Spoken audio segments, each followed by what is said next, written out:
നമ്മുടെ കൂട്ടത്തിൽ നമ്മുടെ കുടുംബത്തിൽ ഈമാൻ തെറ്റിയ ഒരു അംഗം ഉണ്ടാകരുത്. ഇപ്പോൾ എല്ലാ സ്ഥലങ്ങളിലും അതാണ് പ്രശ്നം. നിങ്ങൾ നോക്ക് സഹോദരങ്ങളെ, നല്ല നിലക്ക് ജീവിച്ചിരുന്ന കുടുംബം, ആ കുടുംബത്തിലേക്കൊരു പുതിയ ആപ്പിള കയറി വന്നു. പുതുമാരൻ നല്ല സമ്പന്നനാണ്, പക്ഷേ അവനൊരു കുഴപ്പമുണ്ട്.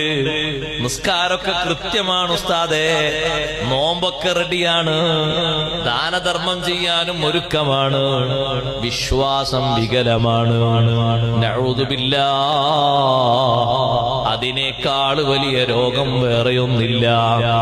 വിശ്വാസരംഗത്ത് വൈകല്യം സംഭവിച്ച ഒരു മെമ്പർ വന്നോ, ഘട്ടം ഘട്ടമായി അവന്റെ രോഗം മറ്റുള്ളവരിലേക്ക് ഗ്രസിക്കുന്നതിന്റെ മുമ്പ്, പടർന്നു പിടിക്കുന്നതിന്റെ മുമ്പ് ട്രീറ്റ്മെന്റ് ചെയ്യണം.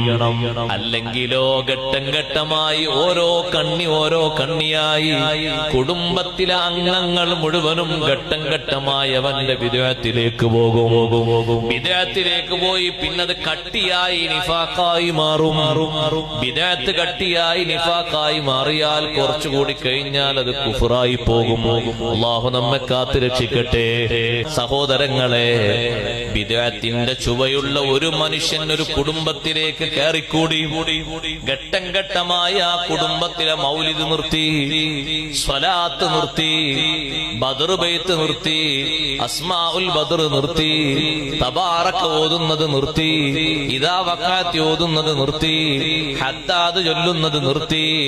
പരിഷ്കാരങ്ങൾ മാത്രം ആ കുടുംബത്തിന്റെ ഓരോ കണ്ണികളിലും അയാള് താല്പര്യപ്പെടുത്തി. പരിഷ്കാരങ്ങളിൽ ആ കുടുംബത്തെ അയാള് മുഴുവനും കൊണ്ടുപോയി ഇരുത്തി.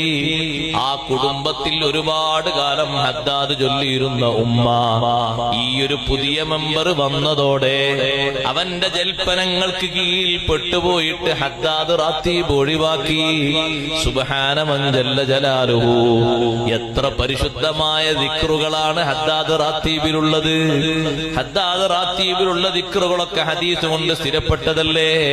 വലിയ വലിയ പരിശുദ്ധമാർന്ന ദിക്റുകളല്ലേ അതിലുള്ളത്. സുബ്ഹാനല്ലാഹ്. എന്താണ് അയാളത് ഒഴിവാക്കാൻ പറയാൻ കാരണം?